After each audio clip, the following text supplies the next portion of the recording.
My name is Scott Volk. I'm the Vice President of MetalQuest Unlimited. And what did we have going on here today? So Montez King is the Executive Director of NIMS, which is the National Institute of Metalworking Skills. We brought him out here to talk about apprenticeship and how NIMS fits into that model. And also he's an advisor for President Trump on his apprenticeship commission. And so we wanted to show Montez and, and by default then Washington, what's going on with manufacturing in the state of Nebraska, because we think we're doing some really exciting things out here, and wanted them to know it's not just cornfields out here, that there's a lot of really interesting things going on in the state. And so far he's very, very interested with what he's seen so far. What do you think he took away from today's tour?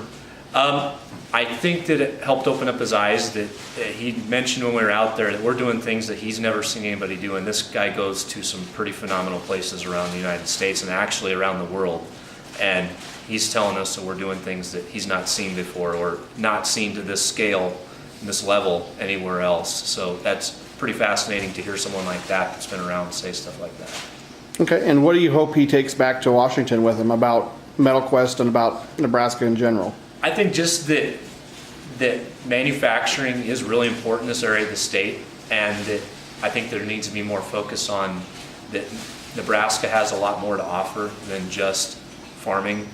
That we are manufacturing is the second largest economic driver in the state of Nebraska, and it's good for people in Washington to hear that, to see that there's a lot more going on. That kind of helps with the legislation and everything else that they're doing.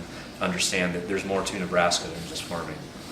And you mentioned the Career Pathways program. Is that vital to you guys here? Absolutely. The Career Pathways is extremely important to us because it allows a feeder system for us to get students interested at an early age, down to the middle school level, make them understand that there is career opportunities for a good, challenging, exciting career in manufacturing. It's not dark, dirty, dead end. It's actually something you want to do for the rest of your life.